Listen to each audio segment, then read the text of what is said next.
Mahabharata. De Krishna de Vaipayana Vyasa. Livro 3. Araneya Parva. Capítulo 309. Os Pandavas partem atrás de um veado com galho preso em seus chifres. Janamejaya disse, tendo sentido grande aflição por conta do sequestro de sua esposa e tendo resgatado Krishna depois disso, o que os Pandavas fizeram em seguida.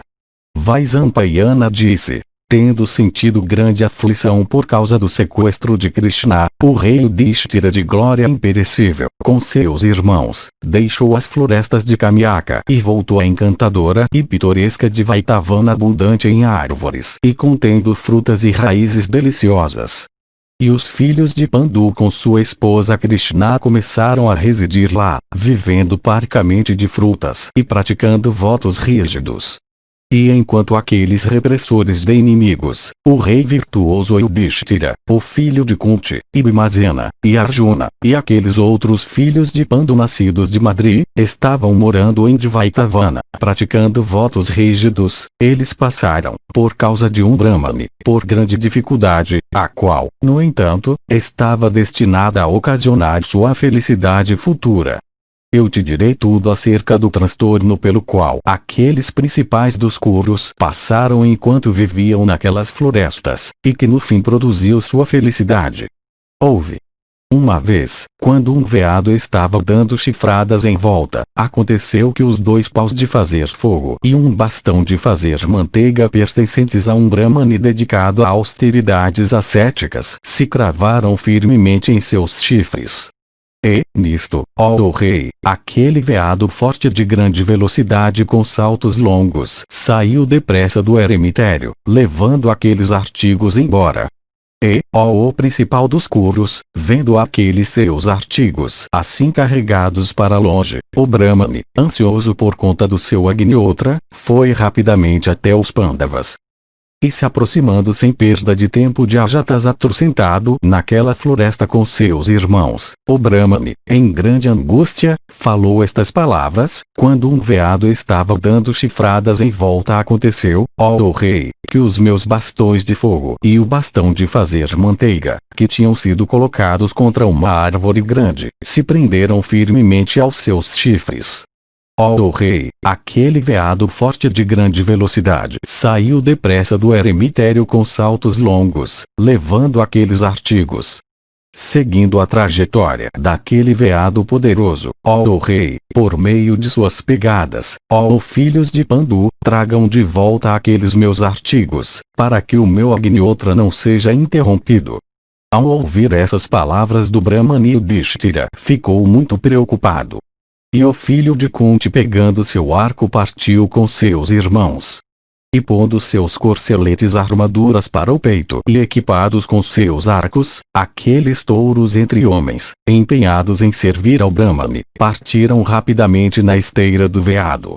E avistando o veado a pouca distância, aqueles guerreiros poderosos dispararam nele flechas farpadas, e lanças e dardos, mas os filhos de Pandu não puderam perfurá-lo de nenhuma maneira.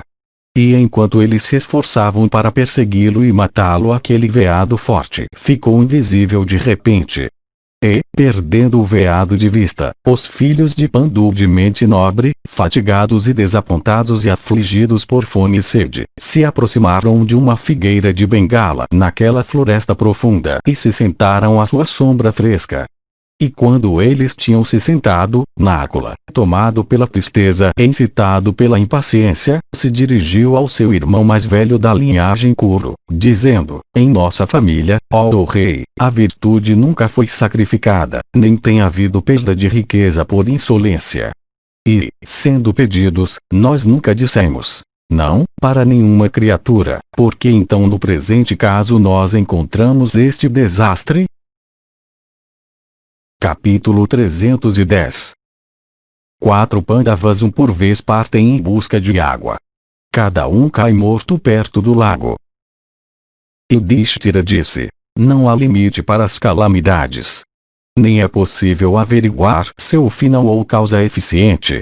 É só o Senhor da Justiça que distribui os frutos de ambos, virtude e vício. Nisto Bhima disse: certamente este infortúnio nos aconteceu porque eu não matei o Pratikami no próprio local, quando ele arrastou Krishna como uma escrava para a assembleia. E Arjuna disse: certamente este infortúnio nos aconteceu porque eu não me ressenti daquelas palavras cruéis, que perfuravam os próprios ossos, proferidas pelo filho de Suta. E Sahadeva disse: certamente, ó Bharata, este infortúnio nos aconteceu porque eu não matei Sakuni quando ele te derrotou nos dados. Vaisampayana continuou. Então o rei Yudhishthira se dirigiu a Nakula e disse: ó filho de Madri, sobe nesta árvore e dá uma olhada nos 10 pontos do horizonte. Vê se há água perto de nós ou árvores que crescem em solos úmidos. Ó filho, estes teus irmãos estão todos fatigados e sedentos. Após dizer que assim seja, Nakula subiu depressa em uma árvore e, tendo olhado em volta, disse para seu irmão mais velho: ó rei, eu vejo muitas árvores que crescem à beira d'água, e eu ouço também os gritos dos grous. Portanto, sem dúvida deve haver água em algum lugar por aqui. Ouvindo essas palavras, o filho de Kunti Yudhishthira, firme em verdade, disse: ó amável, vai e busca água nestas aljavas. Dizendo: assim seja, por ordem de seu irmão mais velho, Nakula foi rapidamente para o lugar onde havia água e logo o encontrou. E vendo um lago cristalino habitado por grous, ele desejou beber dele. Quando ouviu estas palavras do céu: ó filho, não cometas este ato precipitado. Este lago sempre esteve em minha posse. Ó filho de Madri, primeiro responde às minhas perguntas e então bebe dessa água e leva embora tanto quanto precisares. Nakula, no entanto, que estava extremamente sedento, desconsiderando essas palavras, bebeu da água fresca, e tendo bebido dela caiu morto. E, ó repressor de inimigos, vendo a demora de Nakula, o filho de Kunti Yudhishthira disse para Sahadeva, o irmão heróico de Nakula: ó Sahadeva, faz muito tempo desde que nosso irmão, aquele que nasceu imediatamente antes de ti, saiu daqui. Portanto, vai e traze de volta o teu irmão terino, junto com a água. Nisto, Sahadeva, dizendo, assim seja, partiu naquela direção, e chegando ao local, viu seu irmão jazendo morto no chão. E afligido pela morte de seu irmão, e sofrendo severamente de sede, ele avançou em direção à água, quando estas palavras foram ouvidas por ele: ó filho, não cometas este ato precipitado. Este lago sempre esteve em minha posse. Primeiro responde às minhas perguntas, e então bebe da água e tira tanto quanto possas necessitar. Sahadeva, no entanto, que estava extremamente sedento, desconsiderando essas palavras, bebeu da água, e tendo bebido dela caiu morto. Então Yudhishthira, o filho de Kunti, disse para Vijaya: faz tempo desde que, ó Vibatsu, aqueles teus 2 irmãos partiram, ó repressor de inimigos. Abençoado sejas. Traze-os de volta, junto com a água. Tu és, ó filho, o amparo de todos nós quando mergulhados em infortúnio. Assim abordado, o inteligente Gudakesa, pegando seu arco e flechas e também sua espada descoberta, partiu para aquele lago de águas. E, alcançando aquele local, ele cujo carro era puxado por corcéis brancos, viu aqueles tigres entre homens, seus 2 irmãos mais novos, que tinham ido buscar água, jazendo mortos lá. E vendo-os como se adormecidos, aquele leão entre homens, extremamente aflito, ergueu seu arco e começou a olhar em volta àquela floresta. Mas ele não descobriu ninguém naquela floresta imensa. E, estando fatigado, ele que era capaz de esticar o arco com a mão esquerda, também avançou em direção à água. E quando ele estava avançando em direção à água, ele ouviu estas palavras do céu: porque tu te aproximas desta água, tu não serás capaz de beber dela pela força. Se tu, ó Kaunteya, puderes responder às perguntas que eu te farei, somente então tu beberás da água e levarás embora tanto quanto tu precisares, ó Bharata. Assim proibido, o filho de Prita disse: proíbe-me por aparecer na minha frente. E quando tu fores perfurado violentamente pelas minhas flechas, tu então não falarás novamente dessa maneira. Tendo dito isso, Partha cobriu todos os lados com flechas inspiradas por mantras. E ele também mostrou sua habilidade em atirar em um alvo invisível por meio do som somente. E, ó touro da raça Bharata, muito afligido pela sede, ele disparou dardos farpados, e lanças e setas de ferro, e despejou no céu inúmeras flechas que não podiam ser frustradas. Nisto, o Yaksha invisível disse: qual a necessidade de todo esse incômodo, ó filho de Prita? Bebe somente depois de responder às minhas perguntas. Se tu beberes, no entanto, sem responder às minhas perguntas, tu morrerás imediatamente em seguida. Assim abordado, o filho de Prita Dhananjaya, capaz de esticar o arco com a mão esquerda também, desconsiderando essas palavras, bebeu da água, imediatamente depois caiu morto. E vendo a demora de Dhananjaya, o filho de Kunti Yudhishthira se dirigiu a Bhimazena, dizendo: ó repressor de inimigos, faz um longo tempo que Nakula e Sahadeva e Vibhatsu saíram para buscar água, e eles ainda não voltaram, ó Bharata. Que o bem te aconteça. Traze-os de volta, junto com a água. Nisto, dizendo, assim seja, Bhimazena partiu para aquele local onde aqueles tigres entre homens, seus irmãos, jaziam mortos.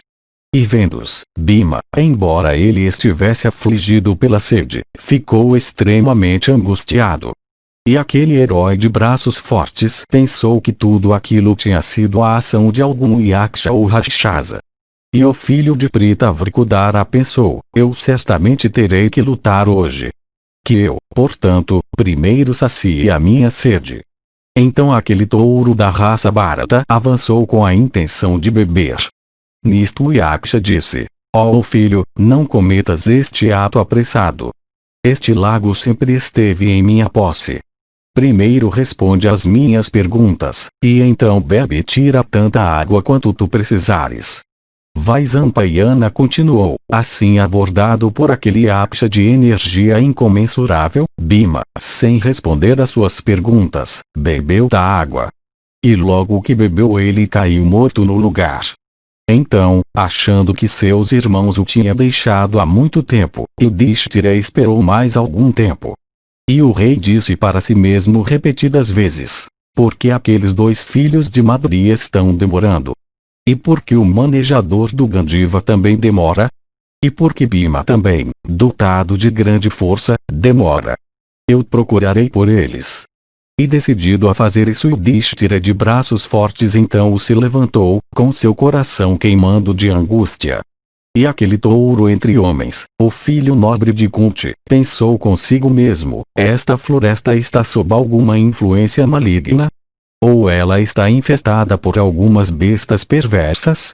Ou todos eles pereceram por terem desrespeitado algum ser poderoso?